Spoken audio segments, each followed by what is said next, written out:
कुन देशमा चाहिँ जाने बित्तिकै नागरिकता पनि जाने बित्तिकै दिने गरेको हो। त्यसकारण के हो भने यो अहिले जुन 7 वर्ष राखिएको छ त्यो एकदमै निहायत जायज हो। यो मधेसको विरोध होइन, मधेसको समर्थनमा हो। एउटा राजनीतिक अधिकार बाहेक सबै अधिकार प्रदान गर्नुपर्छ। राजनीतिकमा एक पुस्ता चाहिँ विचार गर्नुपर्छ। कुन देशको यस्ता नियम छ जहाँ सर्टेन ब्यारियर लगाएको छैन? भारतको सहयोग बिना, हिन्दुस्तानको सहयोग बिना कुनै पनि राजनीतिक दल टिक्न पनि सक्दैन। उसको सहयोग बिना सरकार बनाउन सक्दैन। उसको सहयोग बिना सरकार सञ्चालन पनि गर्न सक्दैन। यो कुरा फोबियाबाट हट्नुपर्छ। नेपालको नक्सामा 32 सालभन्दा पहिला थियो चुचो त्यो कालापानी लिम्पियाद्वारा पहिला थियो। यो 32-34 सालदेखि हटाइएको। सरकारले यसलाई अगाडि बढाउनु पर्छ।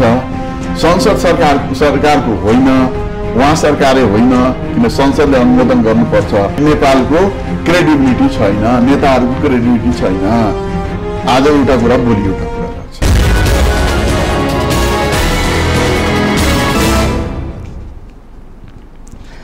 नमस्कार, आजको सन्दर्भ कार्यक्रममा यहाँलाई स्वागत छ। म चन्द्रबानिया। दर्शकवृन्द, आजको श्रृङ्खलामा हामी अहिले मुलुकमा पेचिलो बन्दै गएका केही महत्त्वपूर्ण विषयहरू जस्तै सीमा विवाद, नागरिकता विवाद र एमसीसी विवाद अनि यसको समाधान अब कसरी भन्नेमा केन्द्रित भएर हामी विशेष संवाद गर्ने प्रयास गर्नेछौँ। यो विषयमा संवादको लागि आज हामीसँग राजनैतिक विश्लेषक एवं राष्ट्रपति विद्यादेवी भण्डारीका राजनीतिक सल्लाहकार लालबाबु यादव अहिले हामीसँग हुनुहुन्छ। यादवसँग आज हामी तीन पेचिला विषयहरूमा छलफल गर्ने क्रममा अंगीकृत नागरिकता दिने प्रावधान 7 वर्ष कायम राख्दै संसदको राज्य व्यवस्था तथा सुशासन समितिले अहिले विधेयक पारित गरेको छ र अब यो संसदबाट छलफलपछि पारित हुने अवस्थामा छ। यसमा देखिएको विवाद र यसले पार्न सक्ने प्रभावहरू, राजनीतिक दूरगामी प्रभावहरू के हुन सक्छन्, आज हामी उहाँसँग स्पष्ट हुने प्रयास गर्नेछौँ। र अर्को महत्त्वपूर्ण विषयको कुरा गर्दाखेरि नेपाल भारत सीमा विवाद लामो समयदेखि छ र सरकारले यसको अन्तिम टुङ्गो लगाउन भन्दै अहिले लिम्पियाधुरा, लिपुलेक र कालापानीलाई नेपालको नक्सामा पारिसकेको छ र निशान छाप परिवर्तनको लागि पनि संविधान संशोधन समेत गरिसकेको अवस्था छ। अब के यो सीमा विवाद छिट्टै समाधान हुन्छ? अब छिमेक देश भारतसँगको नेपालको सम्बन्ध कस्तो हुनेछ र सम्बन्धलाई बिग्रन नदिई यो समस्या स्थायी समाधानको लागि अब सरकारको बाटो के हुनुपर्छ? आजका राजनैतिक विश्लेषकसँग हामी यो बारेमा पनि जान्ने र बुझ्ने प्रयास गर्नेछौँ। र अर्को महत्त्वपूर्ण र पेचिलो विषय बनिरहेको एमसीसी सम्झौता छ। अमेरिकाको झन्डै 55 अर्ब रुपैयाँको विकास परियोजना अहिले विवादमा छ। यो विवाद पनि खास गरी सरकार र सत्तारूढ दल आफैभित्रको विवाद हो। नेकपा भित्रकै यो विवादले यो एमसीसी सम्झौता अब छिट्टै संसदबाट अनुमोदन भएर कार्यान्वयनमा आउँछ कि आउँदैन, यो आयो भने नेपालको विकासको लागि कस्तो फाइदा हुन सक्छ? यदि केही गरी नेकपाभित्र विवाद चरम चुलीमा पुग्यो र संसदबाट यो अनुमोदन नभएर कार्यान्वयनमा आउन सकेन भने नेपाल र नेपालको विकासको लागि साझेदार संस्थाहरू अनि विश्वलाई सहयोग गर्दै आएको अमेरिकासँगको नेपालको सम्बन्ध कस्तो हुनेछ? आज हामी यो तीनवटा पेचिला विषयहरूमा स्पष्ट हुने प्रयास गर्नेछौँ। र यो विषयमा कुराकानी गर्नको लागि अघि मैले भनिसकेको छु, राष्ट्रपति विद्यादेवी भण्डारीका राजनीतिक सल्लाहकार एवं राजनैतिक विश्लेषक लालबाबु यादव। लालबाबु यादव लामो समयदेखि त्रिभुवन विश्वविद्यालयमा राजनीति शास्त्रमा प्राध्यापन गर्दै आउनुभएको छ र उहाँको विगतको अर्को एउटा छोटो परिचय पनि दिनुपर्दाखेरि उहाँ दोस्रो संविधान सभाको कार्यकालमा सभासद पनि हुनुहुन्थ्यो। यादवज्यू, स्वागत छ। नमस्कार, धन्यवाद। आराम हुनुहुन्छ? टेलिफोनमा हाम्रो लामो संवादपछि बल्ल आज भेट्ने मौका जुर्यो। हजुर, म तपाईँसँग अघि मैले ओपनिङमा भने तीनवटा पेचिला विषयहरू जो अहिले सरकार र मुख्य राजनीतिक दलहरूको लागि टाउको दुखाइको विषय भइरहेको छ, त्यो व्यवस्थापनको लागि ती विषयहरूमा छोटकरीमा हामी जान्ने प्रयास गर्नेछौँ। आम नागरिकलाई स्पष्ट पार्ने प्रयास गर्नेछौँ, किनभने यो फोरममा हामीले धेरै अनुहारहरूसँग छलफल गरिसकेका विषयहरू हो। त्यसमा पनि आज हामी तपाईँसँग गर्ने कुराकानी गर्छौँ। सबभन्दा पहिला म यो अहिलेको पछिल्लो घटनाक्रमबाटै गर्छु। संसदको राज्य व्यवस्था समितिले यो 2 वर्षदेखि अड्किरहेको नागरिकता विधेयकलाई बहुमतले पारित गरेको छ, जबकि यो राष्ट्रिय सहमतिको आधारमा सर्वसम्मत पारित हुनु पर्थ्यो। यो नागरिकता विधेयक अब समितिले त पारित गर्यो। अब यसमा यो सहज हुने देखिन्छ या यसले चाहिँ केही राजनीतिक टुटफुट हुने सम्भावना देखिन्छ? यो विषयवस्तुमा जानुभन्दा पहिला म बानिया सरलाई धन्यवाद दिन चाहन्छु र दोस्रो 2 लाइनमा एउटा कुरा म भन्न चाहन्छु। यही कुरा चाहिँ संविधान घोषणापछि संविधानको कुराहरू जब मधेसमा आन्दोलन भयो, मैले धेरै सरहरूले यहाँहरूले मसँग अन्तर्वार्ता लिनुभयो। त्यो बेला अन्तर्वार्ता लिँदाखेरि मलाई के भन्यो भने यो मधेस विरोधी हो, यसलाई पार्टीले बोल्न लगाएको हो, यो पहाडियाहरूको चम्चा हो। मलाई बिरगन्जमा एउटा कुर्मी सर हुनुहुन्छ, म उहाँलाई गाली गर्दिनँ, उहाँहरूले गाली गर्ने, घर चलाउने पनि कुराहरू गर्नु। तर जब सबै पोलिटिकल पार्टीहरूले यही संविधानमा एउटा कममा पनि नफेरिकन, फुल स्टप पनि नफेरिकन, उहाँहरूले यही संविधान अन्तर्गत संविधानमा के अरे चुनावमा भाग लिनुभयो, स्थानीय चुनावमा भाग लिनुभयो, सरकारमा जानुभयो, त्यही केपी ओलीलाई गाली गर्ने मान्छेलाई केपी ओलीलाई भोट दिनुभयो। त्यसपछि 55 जना मान्छे चाहिँ यसरी गर्दाखेरि मैले भन्दाखेरि सायद मर्दैन थियो कि यत्रो ठुलो ब्लकेड हुँदैन थियो कि। तर म धन्यवाद दिन चाहन्छु मधेसी दाजुभाइ दिदीबहिनीहरूलाई। अहिले म जान्छु त्यहाँ जाँदाखेरि मलाई त्यो मधेसी दाजुभाइ दिदीबहिनीहरूले मलाई उहाँले एक्सक्युजै गर्नुहुन्छ, मैले त गल्ती गरेँ भनेर। अहिले तिम्रो अनुहार त मलाई धेरै राम्रो लाग्छ, तिमी म बोल्छु, घन्टै बोल्छु, करिब 2 नम्बर प्रदेशको 8 जिल्लामा म गइसकेँ होला, 3-4 चोटि, एकचोटि होइन। तर त्यहाँ जाँदाखेरि मसँग प्रश्नहरू सोध्ने, उहाँहरूसँग जवाब पनि दिने, र उहाँले भन्दै थियो हामी चाहिँ तपाईँप्रति इन्जस्टिस अन्याय गरेकै हौँ, तपाईँलाई गाली गरेकै हौँ, र तपाईँले अहिले गाली गर्दाखेरि हामीलाई एउटा अलिकति चाहिँ भनौँ न गिल्टी हिंसा बोध भएको भने त्यस्तो केही गर्नु पर्दैन। त्यो भनेको चाहिँ त्यति बेला संविधान जारी गर्दाखेरि तपाईँको अभिव्यक्तिलाई लिएर अहिले चाहिँ उहाँहरूले मलाई एकदम ठिकै, मतलब अब म आफै प्रशंसा गर्दिनँ, तर उहाँहरूले मलाई एउटा तिमीप्रति अन्याय भयो भए चाहिँ उहाँहरूले भन्नुहुन्छ। दोस्रो कुरा म एउटा यहाँ सरहरूलाई चाहिँ भन्छु, यो जब मधेसको आन्दोलन हुन्छन् यो हुन्छन् भने हामीलाई वृहत हुन खोज्नु होइन, अरूमा पनि खोज्नुहुन्छ। तर राष्ट्रिय समस्याहरू भयो, जस्तो एमसीसी भयो, अहिले चाहिँ सीमाको समस्या भयो, सीमा समस्या, नागरिकता भयो, स्थितिहरू गभर्नेन्सको भयो, फरेन पोलिसीको भयो, त्यसमा अलिकति कम देखियो कि भनेर यहाँ मलाई चाहिँ मधेसका मान्छे भने जब मधेसका समस्या आउँछ भने यसलाई खुब हाइलाइट गर्छ। म एउटा कुरा निवेदन गर्न त्यसै होइन, तर हामीले यो फोरममा चाहिँ धेरै मधेसका अनुहारहरूलाई लिएर बोलाएका छौँ। धन्यवाद। अलिकति मधेसका सरहरू सुन्नु होला, त्यो सर म्याडमहरू लाएर। तर एउटा कुरा म एउटा निवेदन गरौँ, म कुनै पनि पोलिटिकल पार्टीसँग नजिक भएर बोल्दैन, राजनीति शास्त्रको विद्यार्थी जस्तो बोल्छु, र जो नेपाल र नेपालीको हितमा हुन्छन् म त्यो चाहिँ धार छोडेको छैन। जस्तो उदाहरणको लागि म सरलाई एउटा निवेदन गरौँ, पोलिटिकल सिस्टममा मेरो आफ्नै धारणा थियो, मेरो आफ्नै चाहिँ बनाएको सिस्टमलाई, तर त्यस भएन भने म नेपाली कांग्रेसकै पार्लियामेन्ट्री सिस्टमलाई जो अहिले छ त्यसैको नजिक पुगेका थिएँ। दोस्रो कुरा निवेदन, अब फेडरलिजम मेरो नितान्त, मेरो के अरे जातीय पनि हुँदैन, यो क्षेत्रीय पनि हुँदैन, यो भौगोलिकमा जानुपर्छ। मलाई धेरै विरोध गर्यो, म जुन व्यक्तिहरूसँग पार्टीको चुनावमा थिएँ उहाँले मलाई निर्देशन दियो भने बहुजातीय हाम्रो धारणा छ, बहुजातीय फेडरलिजमको विरोधमा जानु हुँदैन। मलाई त्यो मिल्दैन, यो राष्ट्रको हितमा छैन। एकल जातीय भनेको के अरे प्योर पोइजन हो भने बहुजातीय भनेको पानी मिलाएको पोइजन, दुईटै पोइजन हो। एक मधेस एक प्रदेश हुँदैन भनेर पछि सरहरूले नि मान्यजीले मान्य हुनुहुन्छ, नामै पनि चन्दाजीहरू हुनुहुन्छ ए स्टाफ कलेजमा कि हिमालयमा आयो, तिमी त के म मान्दैन। मैले एउटा कुरा निवेदन के गरेँ, म जे बोल्छु भने नेपालीको हितमा र कट्टर मधेसकै हितमा बोल्छु, किनकि म नेपाली हुँ, नेपालको नागरिक हुँ, तर नेपालभित्र एउटा मधेस पनि छ, र त्यो मधेसका म पुत्र हुँ। त्यो मधेसलाई मैले गाली गरेर म कुनै बेनिफिट लिएँ भने मलाई पाप लाग्छ, त्यसकारण म एउटा निवेदन यो गरेँ। अब यहाँको कुरा आयो, जहाँसम्म नागरिकताको कुरा आयो, म विषयवस्तुमा प्रवेश गरौँ। अब यो नागरिकता कस्तो हुन्छ भने कुनै पनि विश्वका मुलुकले आफ्नो मुलुकका जनतालाई भनौँ उसले एउटा नागरिकता दिएको हुन्छ, नागरिकता बिना कुनै पनि व्यक्ति भयो भने नोम्याड हुन्छ। त्यसलाई नागरिकता दिँदाखेरि के हुन्छ भने उसले देशप्रति आफ्नो जिम्मेवारीको बोध गर्छ, कर्तव्यको बोध गर्छ, र साथसाथ अधिकारको पनि प्राप्ति हुन्छ, र उसले देशप्रति आफ्नो राष्ट्रियताको भावना राख्छन्।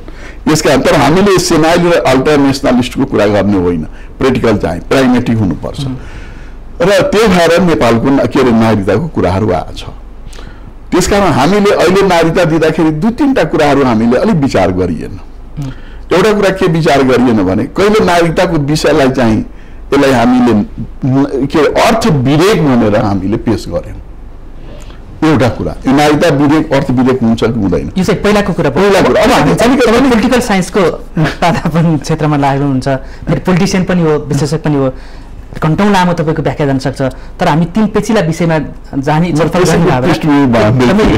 पृष्ठभूमि नबाधिकन सीधा गयो भने सीधा कुरा गर्ने हो भने मैले पहिलेदेखि नै यो कुराहरू राज्य व्यवस्था समितिले जुन पारित गर्यो बहुमतले, यो आफैमा सही प्रक्रिया प्रजातान्त्रिक प्रक्रिया हो या चाहिँ नेकपाले बल प्रयोग गरेर बहुमत देखाउन खोजिरहेको छ? सर यो त नेपालले पछि ल्याएको हो, योभन्दा पहिले नै मैले पहिले लेखिसकेको हो, कार्यपत्र म सरलाई पठाउँछु र मैले मेचीदेखि महाकालीसम्म पेश गरे हो। अहिले पनि भन्छु यो 7 अहिले अमेरिकामा राख्नु भने 3 वर्ष छ, पाकिस्तानमा 5 वर्ष, बंगलादेशमा पनि 5 वर्ष कि 2 वर्ष बंगलादेशमा। अहिले इन्डियाको 90 एक्ट के अरे सिटिजनशिप एक्ट 1955 को धारामा चाहिँ यहाँले हेर्नु भने 7 वर्ष छ।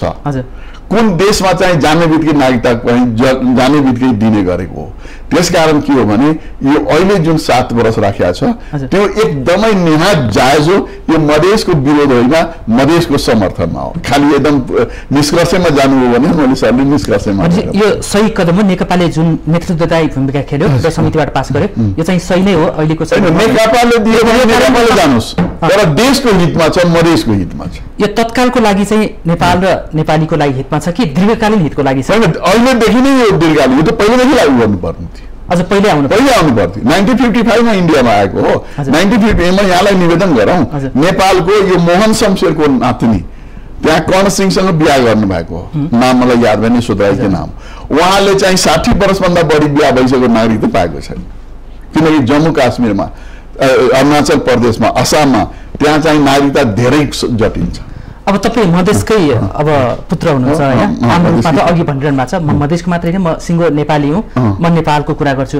म जुनसुकै राजनीतिक दलसँग आबद्ध भएर संविधान सभाको सदस्य या अहिले राजनीतिक नियुक्ति पाए पनि म त्यसमा पार्टीप्रति बायस छैन भनेर सुरुमै एउटा कमिटमेन्ट दर्शाउनु भयो। म जे बोल्छु निष्पक्ष बोल्छु, नेपालको लागि, नेपालको हितको लागि भन्नु भएको छैन। अब अहिले यो 7 वर्ष पहिल्यै गर्नु पर्थ्यो, ढिला भए पनि सही हो, 100% सही हो भन्ने सवालमा उसले अन्य विपक्षी दल कांग्रेस र मधेसवादी दलहरू भनेर चिनिने अहिले जनता समाजवादी पार्टी किन चाहिँ उफ्रिरहेका छन्? यो चाहिँ मान्य छैन, यो चाहिँ मधेसको विभेदमा छ, मधेसका नागरिकहरूलाई विभेद गरेर ल्याइयो, यो अविवेकी निर्णय हो भनेर चाहिँ किन भनिरहेका छन् होला? त्यो त सर एउटा त्यस्तो पोलिटिकल पार्टीका पनि नेताजीलाई बोलाएर राख्यो भने डिबेट गर्न सजिलो हुन्थ्यो, ठिकै छ। एउटा मधेसको हितमा छ यो। किन छ भने एउटा कुरा निवेदन के गरौँ, कुनै पनि व्यक्ति बाहिरबाट माइग्रेट भएर आउँछ नि, उसमा एउटा एक्स्ट्रा प्रतिभा हुन्छ। उसले एक्स्ट्रा प्रतिभा लिएर आउँछ नि त, आउँदैन। यहाँबाट अमेरिका जाने जो पनि जान सक्दैन, इन्जिनियरिङमा कम्पिटेन्ट हुन्छन् कि केमा कम्पिटेन्ट हुन्छ। त्यसकारण माइग्रेट भएर यहाँ आएको राम्रै हो, आउँछन् र उनीहरूले चाहिँ के हुन्छ भने जो यहाँका जो मधेसका जो रैथानेहरू छन् तिनीहरूको अपर्च्युनिटी चाहिँ के हुन्छ, ब्याक हुन्छ। म एउटा निवेदन गर्न चाहन्छु, जनकपुरमा मैले यही कुरा भनेको थिएँ, रौतहटमा र 70मा के अरे सर्लाहीमा हो। उहाँले भन्दाखेरि युवाहरूले भने तपाईँले एउटा कुरा म निवेदन गर्छु, बाहिरको कुनै यादवले यहाँ नागरिकता लियो भने र उसले नागरिकता लिएर अगाडि बढ्यो भने उसको अपर्च्युनिटी लालबाबुको अपर्च्युनिटी लिन्छन्, झाले लियो भने झाजीको अपर्च्युनिटी लिन्छन्, ऊ भट्टराईजी बानियाजीको बानियाजीको लिँदैन। त्यसकारण यसमा विचार गरौँ। 2063 मा हामी जुन नागरिकताहरूको जुन वितरण देखियो त्यसबाट पनि यहाँहरूले विचार गर्नुहोस्। युवाहरू यहाँ सुनिराख्नु भयो, ताली बजाएको हो। आज उहाँहरूले चाहिँ यस्तो कुराहरू गर्नुहुन्छ भने मैले कसरी भन्ने कि जनताको डिमान्ड एउटातिर छन् र यहाँले जुन नामहरू भन्ने, म व्यक्तिगत कसैलाई लान्छा लगाउन चाहन्न, उहाँहरूले जुन इस्यु उठाउँछन् ऊ अर्कोतिर छ हरेक कुरामा। जस्तो भन्दैछ नि उनीहरू, अब श्रीमती भएर आइसकेपछि र थाकथलो जन्मेको ठाउँ छोडेर आइसकेपछि म नेपालमै बस्छु, नेपालमै मर्छु भनेर सिन्दुर पोते लगाएर आइसकेपछि र एउटै बेडमा बस्ने र एउटै रुममा बस्नेलाई कसरी दुईटा राष्ट्रियता हुने? यो चाहिँ आत्मसम्मान भएन? दुईटा राष्ट्रियता हामीले गरेकै होइन। उहाँलाई के हो भने एउटा राजनीतिक अधिकार बाहेक सबै अधिकार प्रदान गर्नुपर्छ। उहाँ आज बिहा गरेर आउनुभयो, भोलि डाइभोर्स लिनु भने एउटा नेपाली महिलाले जुन अधिकार पाउँछन् त्यो अधिकार चाहिँ उहाँले पाउनुपर्छ। उहाँको बच्चा भयो भने जुन अधिकार चाहिँ मेरो बच्चाले पाउँछन् त्यो अधिकार पाउनुपर्छ। मेरो एउटै निवेदन के छ भने राजनीतिकमा एक पुस्ता चाहिँ विचार गर्नुपर्छ। यो कुरा मैले निवेदन यहाँलाई के गरौँ भने जस्तो उदाहरणको लागि त्यही हिन्दुस्तानको कुरामा भन्न चाहन्छु। नेहरूजी प्रधानमन्त्री हुनुहुन्थ्यो, हेलस्कर भनेर प्रिन्स थियो, त्यहाँ त प्रिन्स सिस्टम थियो। आफ्नो उत्तराधिकारी श्रीमतीलाई उत्तराधिकारी आफ्नो विदेशी श्रीमतीको छोरालाई दिन खोज्नुभयो। मेरो प्रिन्सको अधिकार चाहिँ उहाँलाई दिनु। उहाँले नेहरूले मान्नु भएन। के भन्नुभयो भने तिमीलाई हामी मान्छौ, यु आर ए प्रिन्स, र तिमीले इन्डियन भारतीय बिहा गरेको श्रीमतीको छोराछोरीलाई मात्रै तिम्रो उत्तराधिकारी बनाउँछु, म तिम्रो चाहिँ विदेशीसँग बिहा गरेको छोराछोरीलाई बनाउँदैन भन्ने। सोनिया गान्धीको यहाँ इतिहास हेर्नु भएको छ। त्यो मात्र होइन, इटालीमा चाहिँ 9 वर्ष बसेको पश्चिम बङ्गालको एउटा हिरोइन मीनाक्षी हिरोइन भनेर उसले इटालीमा बस्दाखेरि वडा सदस्यमा चाहिँ निवेदन दिँदाखेरि उसले मान्ने भएन। अमेरिकाको चुनाव लड्नु हो भने त्यहाँ जन्म लिएर भने दिँदैन। कुन देशको यस्ता नियम छ जहाँ सर्टेन ब्यारियर लगाएको छैन? हजुर, अब यहाँ त हाम्रो नेपालको कुरा गर्ने हो भने त झा, गिरी या यादव होइन, तीनटा थर त हामीले सिधै देखाएको छ। केही समयपछि नै पार्लियामेन्टको मेम्बर भइसकेको, इभन मन्त्री पनि भइसकेका छन् होइन। यति छिटो अन्य विदेशीहरूमा नेपाली गएका छ भने त कसैले पनि यो यति लामो यति ठुलो राजनीतिक पद हासिल गरेर त कसैले छैन नि। जहाँ पनि एउटा प्रतिबन्ध छैन होइन। जस्तो मीनाक्षीकै यहाँले इटालीको उदाहरण दिनुभयो, अब सोनिया गान्धीकै लामो इतिहास छ होइन। तर यहाँ चाहिँ किन यसरी चाहिँ तत्काल राजनीतिक अधिकार पनि दिनुपर्छ, तत्काल नागरिकतै दिनुपर्छ, वैवाहिक अङ्गीकृत मात्रै होइन सकेसम्म त वंशजकै आधारमा पनि दिनुपर्छ भन्ने ढङ्गले किन लबिङ भइरहेछ होला? वंशजको आधारमा यसरी नागरिकता दिने त विश्वको कहीँ चलन छैन सर। अब हामीले चाहिँ कताबाट के गर्ने हो, कहीँ हामीले यस्तो पनि छन् अनसिन भर्चुअल चाहिँ डज नट डु रङ पनि हामीले भनेकै हो, भएकै हो। त्यो भएको हुनाले हामीले विचार गरौँ। तर राष्ट्रको हितमा यदि राष्ट्रिय नेता हुनुहुन्छ, मधेसको चाहिँ गर्नुहुन्छ भने, र यो नागरिकता सम्बन्धी खालि मधेसको इस्यु होइन नि, खालि दक्षिणबाट इन्डियन आउने होइन नि, उत्तरबाट पनि आइरहेछन्, भुटानबाट आइरहेछन्, यही हाम्रो रोहतकमा पाकिस्तानबाट समातिया छन्, बर्माबाट चाहिँ झापामा बसिया छन्। तिनी एउटै कुरालाई लिनु हुँदैन। हामीले किन लिइरहेको छु भने जहिले पनि नागरिकताको समस्या आयो कि मधेसको कुरा गर्ने, जहिले पनि फेडरलिजमको कुरा गर्ने होइन, यो नेपालभरिको समस्या। यसमा मैले कन्क्लुजनमा पुग्दाखेरि लालबाबु यादव भन्दै हुनुहुन्छ, एउटा राजनीतिशास्त्री राजनीतिक विश्लेषक भन्दै हुनुहुन्छ, अहिले राज्य व्यवस्था समितिबाट 7 वर्ष प्रावधान राखेर वैवाहिक अङ्गीकृत नागरिकता दिने जुन प्रावधान राखेको छ यो आफैमा सही छ र नेपालको दीर्घकालीन नीतिको लागि यो नै उपयुक्त हो? यो एकदम ग्यारेन्टी उपयुक्त हो। तर एउटा कुरा यसमा राख्नुपर्छ हजुर, फेरि तर एउटा कुरा मैले पढेँ भने पनि क्लियर कुराहरू राखौँ। जस्तो नागरिकतामा राजनीतिक अधिकारको कुराहरू चाहिँ गरौँ, तर अन्य अधिकार सामाजिक आर्थिक अरू अधिकारहरू छन्, यहाँ आएर उसले चाहिँ रोजगार गर्न खोज्यो भने रोजगारहरूमा पनि व्यवस्था गर्नु। राजनीतिक अधिकारलाई चाहिँ रोकौँ होइन। यो मैले यहाँलाई निवेदन गरौँ, मैले यो हिन्दुस्तानमा पनि यो पेपरहरू प्रेजेन्ट गरेका थिएँ र उहाँले मैले भनेका थिएँ कि यो यस्तै कुराहरू भनेपछि उहाँका एमपीहरू उहाँका विशेषज्ञहरूले भनेका थियो, क्या बात करते हो यार, हिंदी में भने, अरे मेरी बेटी अगर नेपाल में जाती है, चाहे जहां भी जाती है, उसको लॉयल्टी मेरे परिवार और मेरे देश प्रति होगी, तुम्हारे प्रति नहीं होगी। और हाँ, उसके छोरा छोरी का बेटा बेटी का लॉयल्टी तुम्हारे प्रति होगी। मैले भने होइन सर, म पनि प्रेमचन्दका आफ्रिका देशका प्रेमचन्द भनेको धेरै ठुलो वहाँ चाहिँ विद्वान हो, वहाँको किताब बडे घर की बेटी पढेको, त्यही भएर मलाई पनि यो चाहिँ सम्झना छ सर, उहाँले नै भनेको। हजुर, अब म यसमै अलिकति अब टुङ्गन लाग्छु, अर्को विषयमा जान्छु। यसमै चाहिँ भन्छ यसबाट चाहिँ सिङ्गो मधेसी समुदाय, सिङ्गो तराईका समुदायहरूलाई यो 7 वर्षको प्रावधानले कुनै असर अथवा कुनै अप्ठ्यारो अथवा कुनै घाटा पर्ने देखिन्छ? जो मूल मधेसवादी छन्, म पनि मूल मधेसवादी हुँ, मूल मधेसवादीलाई यसलाई धेरै बेनिफिट हुन्छ। जो मूल पहाडवादी छन्, जो मूल हिमालवादी छन्, उनीहरूलाई सबभन्दा बढी फाइदा हुन्छ। फाइदा हुन्छ, सबभन्दा बढी फाइदा हुन्छ। अब यसरी अहिले बहुमतमा राज्य व्यवस्था समिति अगाडि बढेको छ। अब यसलाई यो राज्य व्यवस्था समिति अगाडि बढ्यो भनेको नेकपा अगाडि बढेको भन्ने हो होइन। अब आगामी दिनमा पार्टीलाई लिने हो, अब संसदमा त्यही त तपाईले त्यो भन्नुमा अब कांग्रेस र जनता समाजवादी पार्टीले अब राज्य व्यवस्था समितिमा हामीले सकेनौं, अब यो मुद्दालाई संसदको प्रतिनिधि सभाको बैठकमा र राष्ट्रिय सभाको बैठकमा हामी मुद्दा बनाउँछौं भनेको छ। यसले अबको दिनमा राजनीतिक रूपमा केही अवरोध आउने देखिन्छ या चाहिँ यो सीमामा जसरी सुरुमा विवाद आए पछि एक ठाउँमा उभिए त्यस्तै उभिने अवस्था देखिन्छ हैन। एउटा कुरा जाने यो कुनै पार्टीले ल्याएको हो मतलब सरकारले नै विधेयकहरू ल्याउँछन्। सरकार अहिले नेपाली नेकपाको हो, तर यो देशको समस्या हुन्छन्, देशको समस्याको समाधान हुन्छन्, मुलुकको जनताको लागि हुन्छन्, त्यसकारण जनताको लागि। दोस्रो कुरा यहाँलाई निवेदन, भित्रबाट यो ल्याए हुन्थ्यो, वास्तवमा गरे हुन्थ्यो, यस्तो हुन्छ। बाहिर हामी डरले चाहिँ होइन यसलाई समर्थन गर्नुपर्छ, न त हाम्रो राजनीतिक पार्टीको हाम्रो व्यक्तिगत राजनीति समाप्त हुन्छ भनेर यो कुराहरूले अगाडि बढ्यो भने तपाईलाई नेपाली आमा, मधेस पनि आमा हो भने नेपाल आमाको आमा हो, त्यो तपाईलाई कहिले पनि छोड्दैन। तपाईको इतिहास तपाईलाई चाहिँ के छ, धार्मिक दृष्टिकोणले यो तपाईलाई चाहिँ के हुन्छ भने म त पाप लागेन किन भनौँ, तर तपाईलाई छोड्दैन। भित्री हृदयदेखि तपाईँ एउटा मेरो राजनीति रहोस् चाहे जाओस्, मलाई त्यो मतलब छैन। यो नेपाल र नेपाली बाँचिस रहोस्, यसको अस्तित्व, यसको पहिचान रहिरहोस्। उहाँले लाग्नुभयो भने म यसलाई निवेदन गर्छु, उहाँले यो भित्रबाट उहाँले आयो भने यसलाई त इमिडिएटै सबै समर्थन जसरी बोर्डरको कुरा पास गर्नुभएको छ त्यसरी पास गर्नुपर्छ मेरो विचार। भनेपछि अन्ततगतमा यी दलहरू अहिले जो विरोधको आवाज, असन्तुष्टि आवाज दिइरहेका छन्, आन्दोलन गर्ने चेतावनी दिइरहेका छन्, उनीहरू अन्तिममा आएर यो पास गर्ने बेला संसदमा आएर एक ठाउँमा उभिन्छन्, तपाईँको विश्वास हो यो? मलाई त्यो नाम नभनौँ, तर यहीँको टिभीबाट म एउटा निवेदन गर्न चाहन्छु।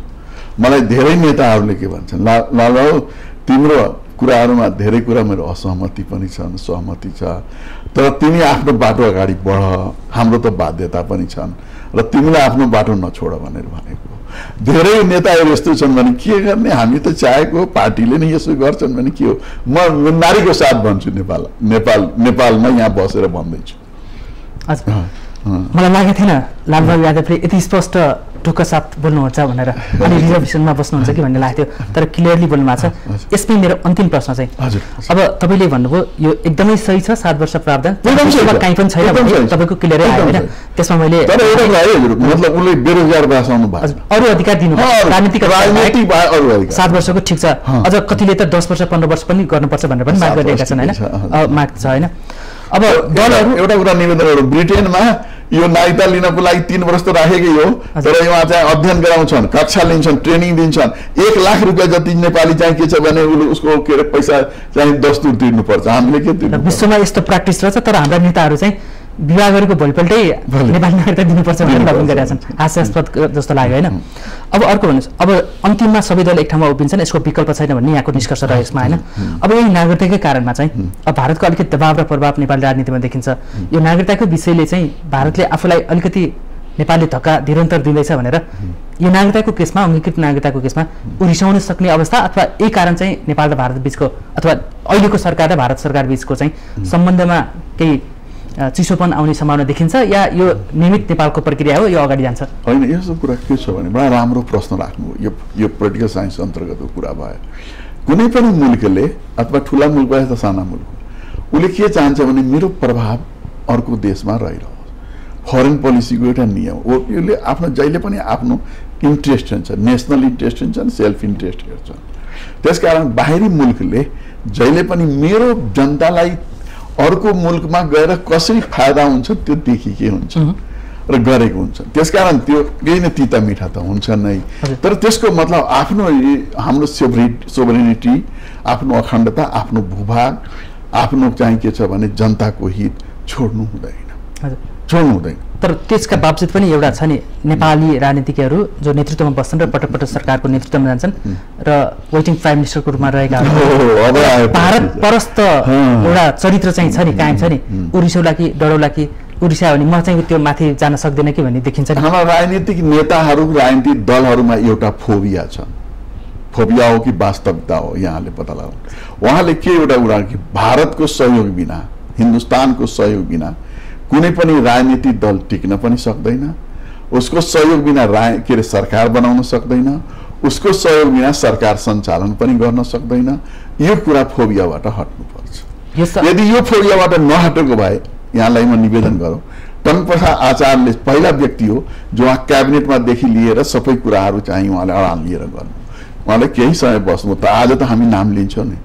महेन्द्र चाहिँ के थियो भने ऊ चाहिँ एन्टी डेमोक्रेट थियो, हाम्रो नेपालले मारेको पनि हुन्, तर दुईटा कुरामा त उहाँलाई मान्नुपर्छ नि, नेसनालिटी नेपालको नेसनालिटीमा प्रमोट गर्ने र त्यही नेपालको विकासमा चाहिँ योगदान गर्ने, त हामीले त नाम लिनुपर्छ नि उहाँलाई। दुईटा कुरा म अनडेमोक्रेटिक भन्छु, मान्छे मारेको पनि हत्यारा पनि भन्छु, तर दुईटा कुरा त लिनुपर्छ नि। त्यसकारण के हो भने राजनीतिक दलका नेताहरूले, राजनीतिक दलका सरकार बनाउनेहरूले के बुझ्नु पर्यो भने मेरो सरकार आउँछ र जान्छ, कुनै ठुलो कुरा होइन, तर मेरो इतिहास यस्तो बन्नुपर्छ कि भोलि टङ्कसा जस्तो अहिले केपी ओली र जियो बनाएकै हो नि, त्यस्तो चाहिँ बनाउनु पर्छ। म जनता र देश र मुलुक र जनताको हित नै काम गर्छु, मेरो राजनीतिक दल पनि त्यसै हो, म पनि त्यसैमा सेवा गर्छु, यो भावना राखिएन भने त डराइरहेछ, फोबिया त भइरहेको हुन्छ। अमेरिकाले इन्डियालाई डराउने, इन्डिया हामीलाई डराउने, चाइनाले डराउने, अहिले देखिहाल्नु कति चाहिँ मान्छेहरू मरेका छन्, त्यो त भइरहेछ नि। त्यो फोबियाबाट अहिले नेपाल मुक्त हुन स्टेप चाल्दैछ न एकपछि अर्को। एउटा कुरा चाहिँ निष्पक्ष रूपमा भन्ने हो भने केपी ओलीले त्यो काम अहिले गरेका देखियो, सीमामा देखियो, ब्लकेटमा देखियो, ब्लकेटमा देखियो, तीनटा त ताजा उदाहरणहरू देखिसक्यो। त्यो तीनटा त ताजा उदाहरणहरू देखियो। यो यस्तो नेतृत्व अझ कायम रहिरहोस्, नेपाली नेताहरूमा कायम रहिरहोस्, हामी यति नै शुभकामना दिन्छौँ। अरू पनि छ भनिन्छु, तर यो मामलामा उहाँको चाहिँ स्ट्रङनेस छ, लिडरसिप छ, उहाँले आफ्नो चाहिँ के छ लिडरसिप स्टेट्समेन्ट देखाउनु भएको छ, एउटा चाहिँ नागरिकता सम्बन्धी सीमा सम्बन्धीमा देखाउनु भएको छ। तैपनि काङ्ग्रेस र मधेसवादी दलहरू विरोध गर्न छोड्दैनन्, यो सत्ता टिकाउने काड हो भन्छन्। हाम्रो पोलिटिकल सिस्टम पोलिटिकल कल्चरसँग पनि रिलेटेड हुन्छ बानिया सर। 2015 सालमा बीपीले 2/3 बहुमतले चाहिँ बीपीलाई म पनि मान्छु, तर उहाँलाई हटाउनको लागि डाक्टर क्यासी लागेन कि टङ्कप्रसाद आचार्य लागेन कि आफ्नै पार्टीभित्र लागेन, महेन्द्रले एक्लै गरेको र सबैले लागेको बाहिरी तत्त्व उहाँले चाहिँ आफैले आत्मवृत्तान्तमा लेखेका छ। महेंद्र उहाँले के भन्नुभएको छ, जब उहाँलाई हटाइयो त्यसपछि अरे मैं तो बीपी को हटाने के लिए कहा था, महेंद्र ने तो व्यवस्था चेंज कर दिया भनेर हाउसमा उहाँले नै मेरो नै बोलेको कुराहरू चाहिँ आत्मवृत्तान्त यहाँ पढ्नु, हामीले पढेको कुरा भन्ने हो नि, त्यो भनेका हुन्। त्यो फोबियाबाट मुक्त भइरहेछन् र मुक्त अहिले भएको भए अहिले केपी ओलीले यो चाहिँ के छ भने पपुलारिटी पाएका हुन्।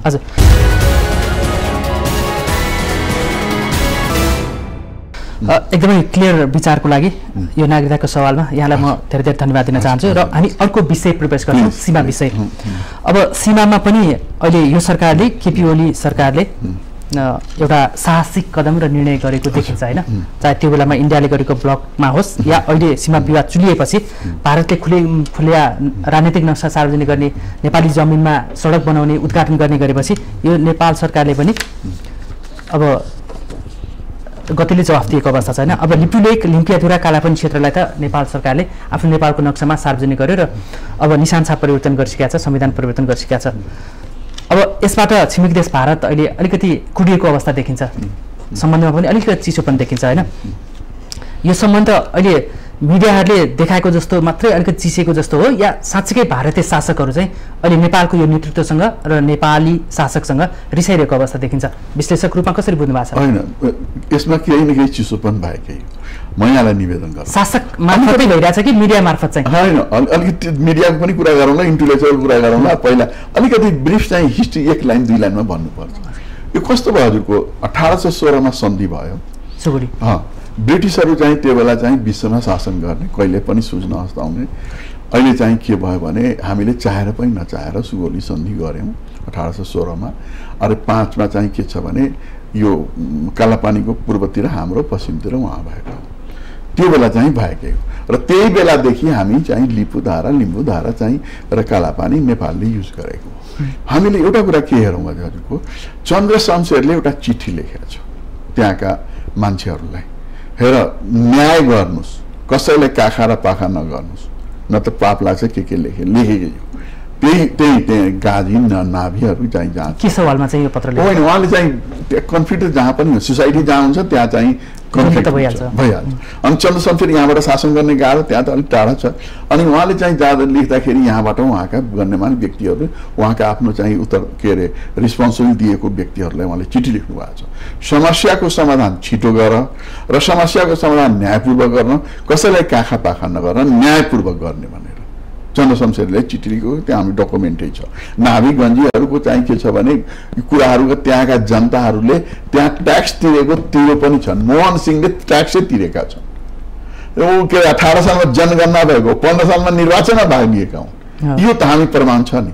दोस्रो कुरामा यहाँलाई निवेदन गरौँ, यो 1962 मा हो, 1962 मा हो। यसको नेपालीमा के हो, त्यो बेला जब चाइना र इन्डिया वार भयो त्यो बेला चाहिँ सेना त्यहाँ राखिएका हुन्।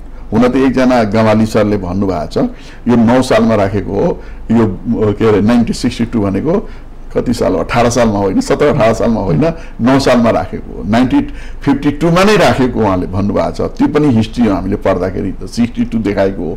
त्यहाँ राख्दाखेरि के भयो भने उहाँले चाहिँ यसमा चाहिँ राजा, अब जुन बेला त्यो शासकै भनौँ, यसमा चिउकेकै उहाँ राख्नुभयो, केही गर्नुभयो। जब यो 2025-26 सालमा कीर्तिजी विष्ट प्राइम मिनिस्टर बन्यो भने 18 कि 19बाट क्षेत्रमा चाहिँ राखेको थियो। उहाँले के भन्नुभयो, म सबै इन्डियन सेना यहाँ हटाउँछु।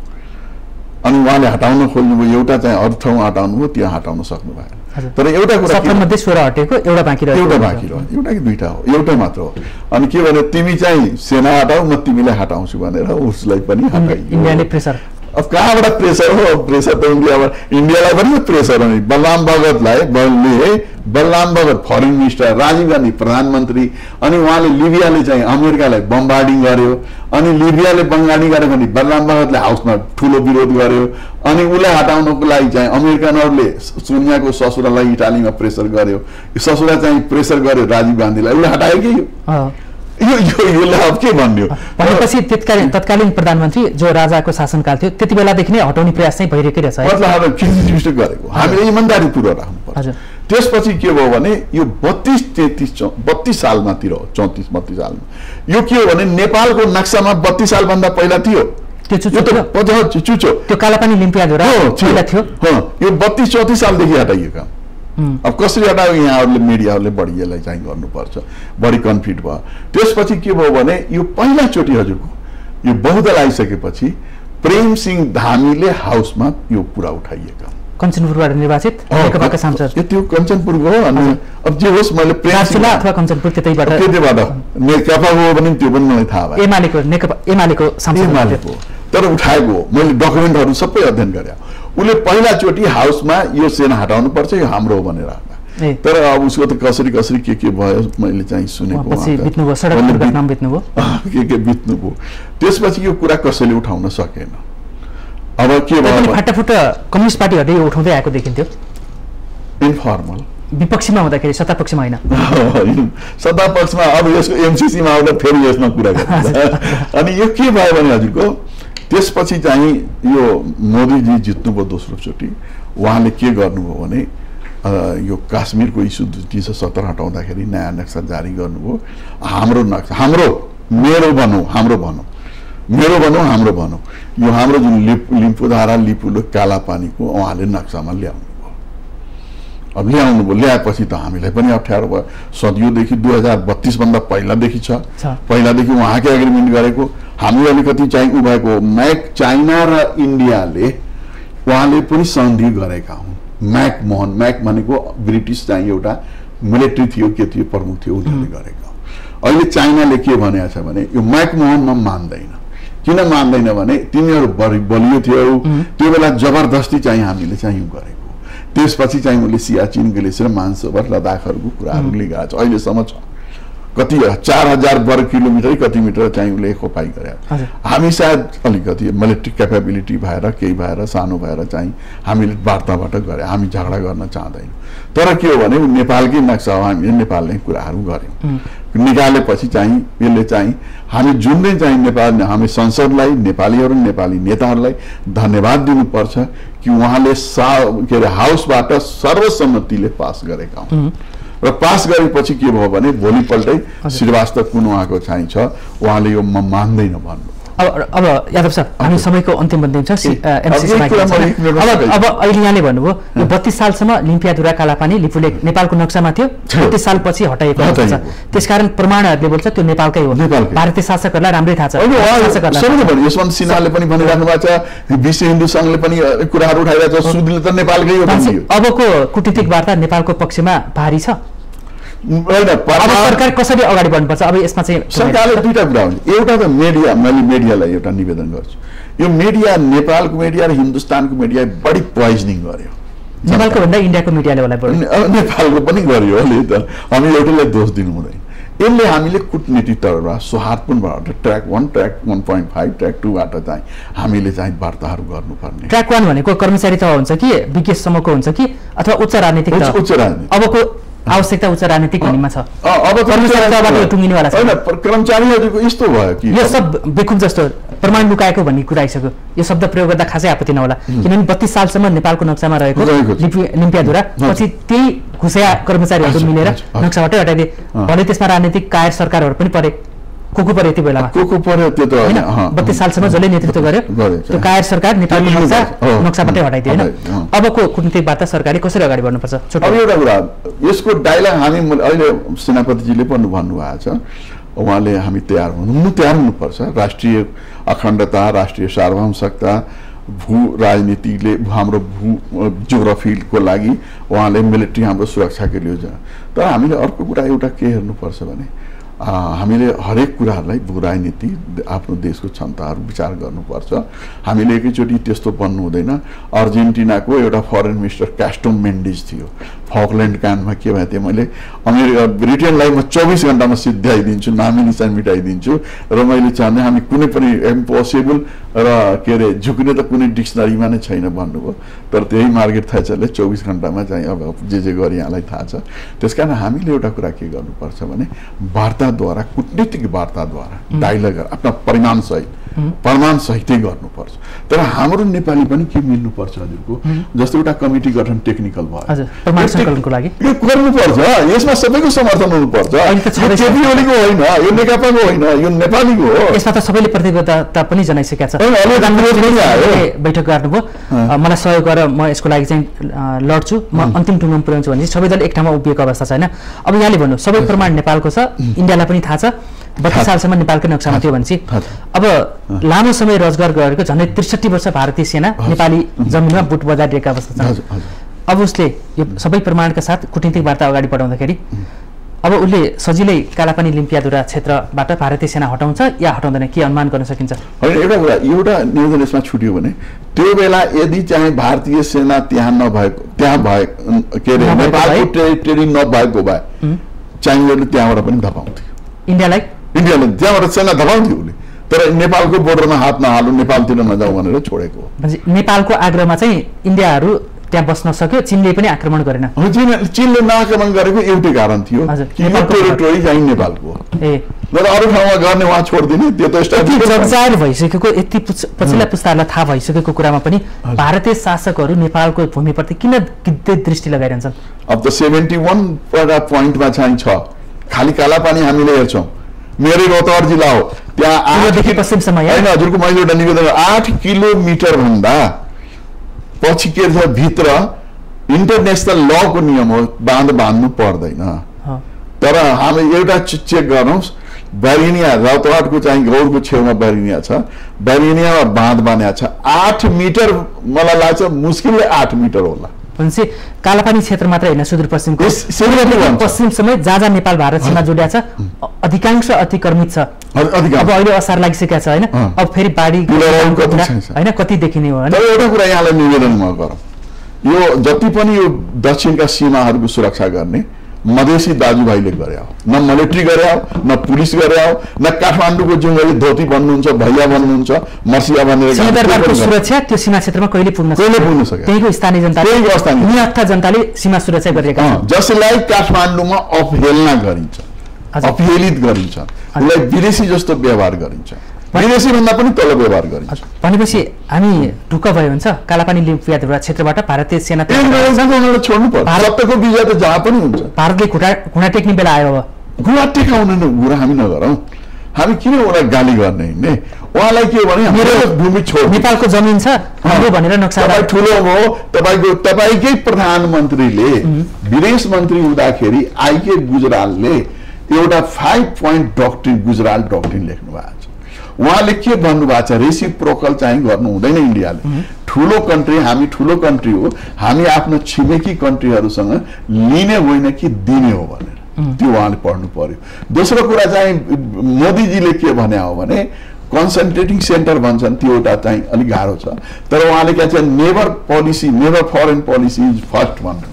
उहाँले आफ्नो छिमेकी मेरो पहिला हो भनेर भन्दाखेरि जस्तो अहिले ट्रम्पले उहाँसँग के मेडिसिनहरू माग्दाखेरि उहाँले होइन म दिन्न, पहिला म आफ्नो मुलुकलाई दिन्छु जनतालाई, त्यसपछि छिमेकीहरूलाई दिन्छु, त्यसपछि तिमीलाई दिन्छु। लालबहादुर यादवजी, भनेपछि भारत शासकलाई, अहिलेका शासक मोदी शासकलाई र त्यसका प्रशासकहरूलाई यो कालापानी लिम्पियाद्वारा सबै क्षेत्रहरू नेपालकै हो र भारतले चाहिँ हडपेर मात्रै बसेको भन्ने कुरा राम्रै थाहा छ उनीहरूलाई?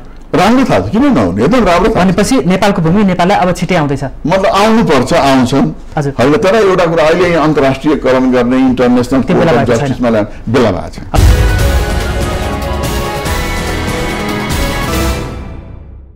अब हामीसँग बढीमा 6-7 मिनट बाँकी छ। 6-7 मिनटमा हामी मुलुकको अर्को एउटा पेचिलो विषय एमसीसीको बारेमा कुराकानी गरौँ। एमसीसी सम्झौता 2068 सालदेखि अहिले 77सम्म छ, झन्डै 10 वर्षको अवधि छ। अब त्यो 10 वर्षको अवधिमा 7-8 जना प्रधानमन्त्री भइसकेको अवस्था छ, फरक फरक दलका फरक फरक अनुहारका। एकजना चाहिँ एउटै अनुहारको दुईटा कार्यकालमा दोहोरेको अवस्था छ, ओली प्रधानमन्त्री होइन। यो एमसीसीमा अहिले जुन विवाद देखिरहेको छ, अब यही अधिवेशनबाट यसलाई अनुमोदन गरेर कार्यान्वयन जानुपर्ने छ फुल फ्लेजमा। स्पष्टै छ दुईटा, एउटा प्रसारण लाइन विस्तार गर्ने, एउटा सडकको स्तरोन्नति गर्ने। एनर्जी पनि छ। अब यसलाई गर्दाखेरि विकास परियोजना भनेर बुझ्दा सही हुन्छ होइन। अब सरकार र सत्तारूढ दल नेकपा भित्रकै यो विवादलाई चाहिँ कसरी हेर्नुहुन्छ एमसीसीको सवालमा? एउटा कुरा चाहिँ के हेरौँ भने हजुरको बडा राम्रो प्रश्न राख्नुभयो। एमसीसी 2004 मा चाहिँ अमेरिकनहरूले ल्याएको हो र यसलाई इन्डो पेसिफिक चाहिँ भित्र आउँछन् भनेर चाहिँ स्ट्राटेजी पेसिफिकमा आउँछन् भनेर भन्नुहुन्छ। त्यो 2015 कि 17 मा आएका हुन् होइन, त्यो आएका हुन्। यो पहिला एमसीसी भयो, त्यस अघि। दोस्रो कुरा चाहिँ अमेरिकन यहाँहरूको कुरा के छ भने यो इन्डो पेसिफिक स्ट्राटेजी अन्तर्गत आइपिएस अन्तर्गत रहेछ र हामीले के अरूले के भन्छन् होइन एमसीसी भनेको अलग। अब यसको क्ल्यारिटी चाहिँ राजदूतले के भनेछ भने यो एमसीसी र आइपिएस अलग अलग, यसो मिलाउनु हुँदैन भनेर भियतनाममा पनि ट्रम्पले आएर चाहिँ यसको बारेमा क्ल्यारिटी गरेका हुन्। एउटा कुरा। दोस्रो कुरा चाहिँ हामीले एउटा कुरा के बुझ्नु पर्यो भने मैले अलिक थ्योरिटिकली जान्छु नि, अहिलेसम्म चाहिँ अमेरिकनहरूले यहाँ केमा डोनेट गरेका छैन। डोनेट गरेको खेतदेखि खलिहानसम्म घरसम्म केमा छैन मलाई युएसआइडीले केहरूले के गरेका छैन। तेस्रो कुरा यसलाई भन्दा अहिले एमसीसी र आइपिएस अहिले आएको हो, योभन्दा पहिला नेपालमा खम्पावालामा चाहिँ अमेरिकनहरू यहाँ सैनिक थिए, आएका थिए कि थिएन, एउटा कुरा। दोस्रो कुरा अहिलेसम्म नेपालमा कतिचोटि अमेरिकन सेना आएर यहाँ ट्रेनिङ गराएका, संयुक्त सैनिक अभ्यास गराएका, चाहे भारतसँग, जापानसँग, चीनसँग संयुक्त सैनिक अभ्यास नेपालले हर कोही देशसँग गरेकै छ। र तेस्रो कुरा मैले लास्टमा निवेदन गरौँ, एमसीसी हुनुभन्दा 4 मा हो अफगानिस्तानमा, इरानमा, यो पनामाको ड्यू गार्सियालाई उहाँले के अरे लिबियामा, उहाँलाई के अरे अरू ठाउँमा कहाँ यो गएको छ, त्यहाँबाट कुन एमसीसीले गरेको, यो त भयो थ्योरिटिकल कुरा, अमेरिकनहरू कुरा भयो। अब नेपालको कुरा हो, नेपालमा 2000 कति सालमा 15 सालमा हो 2015 मा गरेका हो। त्यो बेला शेरबहादुरजी प्राइम मिनिस्टर हुनुहुन्थ्यो, अर्थमन्त्री ज्ञानेन्द्र कार्की हुनुहुन्थ्यो र परराष्ट्र मन्त्री नेकपा माओवादीका कृष्ण महरा हुनुहुन्थ्यो। उहाँहरूले त सही त मान्ने एकजनाले गर्ने हो। त्यो बेला उहाँको समर्थन थिए कि थिएन, त्यो बेला उहाँले उत्तरदायित्व लिने कि लिने, अथवा सही गरे आएपछि उहाँले विरोध गर्नु पर्थ्यो कि थिएन, त्यो बेला किन गरिएन? प्रक्रिया त बाबुराम भट्टराई प्रधानमन्त्री भएदेखि नै सुरु भएको छ। प्रक्रिया त बाबुराम भट्टराईदेखि सुरु भएको छ। वर्तमान अर्थमन्त्री त्यो बेला किन कुरा उठिएन? पुष्प कमल दाहाल पनि प्रधानमन्त्री भइसकेको उहाँले त्यो बेला किन खारिज गरिएन? यो हुँदैन, यो नेपालको हितमा छैन, हामी सैन्य शक्तिको अन्तर बसिँदैन भनेर कुरा उठाउनु पर्थ्यो नि त, किन उठाइएन? सरकारमा हुँदाखेरि एउटा कुरा, सरकारमा भयो अलग कुरा। म सरकारमा बसौँ, राजनीतिक दलले मलाई कुनै पद दियोस् चाहे केही दियोस्, त्योसँग मतलब छैन। म नेपाल र नेपालीको हितमा हुन्छु, बोल्छु, मलाई जे गएन त्यो कुराहरू राख्नु पर्थ्यो नि त। उहाँले किन राख्नु भएन? योभन्दा पहिला केपी ओली गभर्मेन्ट हुनुभन्दा पहिला एमसीसी ठिक थियो। केपी ओली आउने भन्दै चाहिँ के हो भने यो एमसीसी पुरा चाहिँ आइपिएस अन्तर्गत छ, यहाँ स्ट्राटेजी हुन्छ, मिलिट्री सेना, अमेरिकन सेना आइदिन्छन्, अमेरिकन सेना आउनुको लागि एमसीसी पर्खनु पर्दैन। यो कम्युनिस्ट नेताहरूको किन दुईटा मुख हुन्छ अथवा के दुईटा जिब्रो जस्तो हुन्छ? यो त राम्रो प्रश्न गर्नुभएको छ।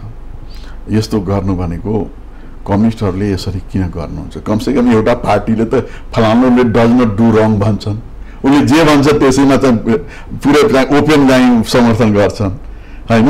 यत्रो ठुलो ब्लकेट भयो, एक लाइन पनि बोल्नु भएन कि यो ब्लकेट हो भनेर। मधेस होइन, नेपालको ब्लकेट हो नि। तर एउटा पार्टीलाई किन नाम बनाउनुहुन्छ सबैले बुझिसक्नु भयो। एउटा नेताले नेपाली कांग्रेस भन्दा सजिलो हुन्छ नि बुझ्न आम जनतालाई। यहाँले भनिदिनु भयो एउटा दरगाह के अरे बोलेको, न त मैले त सुनेको छैन। तर कम्युनिस्ट पार्टीमा पनि दुई चाहिँ सत्तामा हुँदाखेरि एउटा कुरा, विपक्षमा एउटा कुरा चाहिँ यहाँले भन्नुभएको छ, त्यो हुनु राम्रो होइन हैन। त्यो पछाडि पार्छ। अब हामी 3 मिनेट पाइन्छ, म तपाईँलाई समय सीमा पनि भन्छु। अब अहिलेको सन्दर्भमा यो पास गर्नु र कार्यान्वयन गर्नुको विकल्प छ या छैन? अहिले एउटा कुरा हो, यसलाई पास गर्नु भएन भने अन्तर्राष्ट्रिय छविमा हाम्रो प्रेस्टिज के हुन्छ? म त्यही जान्न। डोनरहरूले हामीलाई विश्वास गर्छ कि गर्दैन, एउटा कुरा हो। तर केही कुराहरू चाहिँ यसमा छ, मैले पढेको केही कुरा छ भन्नाले के आपत्तिजनक कुराहरू के छ? केही कुराहरू के छ भने नेपालको कानुन र एमसीसी को कानुनहरूमा बाजियो भने नेपालको कानुन होइन एमसीसी मा जान्छन् भनेर। त्यो परियोजना अवधिभरको लागि एउटा परियोजनाले अपेक्षा गर्नु स्वाभाविक होला नि। त्यो त अब त्यो त के हो भने डोनरहरूले को त के इन्ट्रेस्ट, कुन डोनरले के इन्ट्रेस्ट दिएको छैन नेपालमा। यसमा चाहिँ यस्तो हुन सक्छ कि यादवज्यू, जस्तो योभन्दा अगाडि 6 महिनामा सरकारहरू परिवर्तन भइरहन्थ्यो। त्यो परिवर्तनपछि त्यस्ता ठुला आयोजनाहरू जस्तो राष्ट्रिय गौरवको आयोजनाहरू धेरै देख्न सकिन्छ हैन। 6 महिनामा सरकार परिवर्तन हुनासाथै दाता राष्ट्रहरू नेपाल सरकारसँग आजित भए, तर्सिए के अघिल्लो सरकार अब फेरि 6 महिनापछि अर्को सरकार आउँछ, यसले कार्यान्वयन गर्छ कि गर्दैन भनेर उनीहरूले त एउटा निश्चितता खोजेका हुन् नि। वास्तवमा निश्चितै अब संसदबाट अनुमोदन गर्ने भने पनि खास त सिङ्गो संसदले अनुमोदन गरेकोमा चाहिँ अर्को सरकार परिवर्तन भए पनि त्यसको सत्ताको निरन्तरताको रूपमा चाहिँ लिन्छ, विवाद आउँदैन भनेरै त्यो खोज्या हो। अमेरिकाले त्यही खोजेका हो। एमसीसी को एउटै लेजिटिमेसी र के अरे भने सिरली रूपमा काम गर्दै जाउँ, पर्मानेन्ट रूपमा काम गरौँ। अर्को सरकार आएपछि सरकार जो आए पनि त्यसले फरक पर्दैन, काम चाहिँ अगाडि। अहिलेको परिस्थितिमा सत्तारूढ दलभित्रै विवाद देखिन्छ हैन। दुईटा एउटै नेताको दुईटा जीव जस्तो देखिन्छ। अब सरकार त्यसकै छ, त्यही नेताहरू फरक बोल्छन् हैन।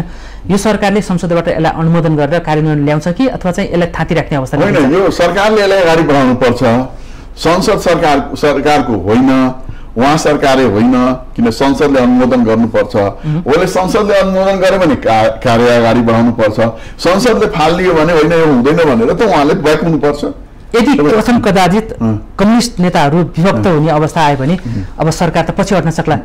ठुलो बल्ल ठुलो बनाएको पार्टी फेरि यसकै कारण किन फुटाउनु भनेर यदि पास नगर्ने अवस्था आयो भने नेपालको अमेरिकी देशसँग र दाता राष्ट्रहरूको सँगको सम्बन्ध के हुन्छ? खालि अमेरिकासँग होइन, विश्वकै दाता राष्ट्रहरूसँग र यो जति पनि आइएमएफहरू छन्, ग्लोबल के अरे ब्याङ्कहरू छन्, वर्ल्ड ब्याङ्कहरू छन्, सबैले चाहिँ सशङ्कितले हेर्छन् कि नेपालको क्रेडिबिलिटी छैन, नेताहरूको क्रेडिबिलिटी छैन।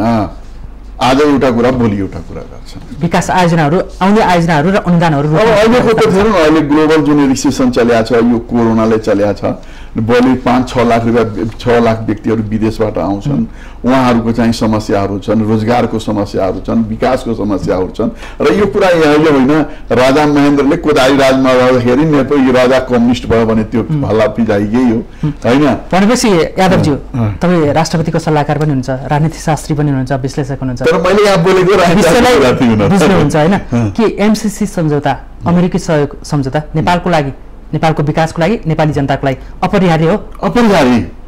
यसको विकल्पहरू हुन सक्दैन? यस्तै अरू विकल्प के दिने हो? फेरि अर्कोसँग भने 55 अरब रुपियाँ कसैले दिने भने अहिले अमेरिकन बाहेक चाइनिजले दिने हो हजुर होइन? मन्त्रालयको भन्दा बढी बजेट छ होइन? बढी बजेट छ। हजुर, समय सकिएको छ। महत्त्वपूर्ण विचार र स्पष्ट धारणाको लागि यहाँलाई धेरै धेरै धन्यवाद।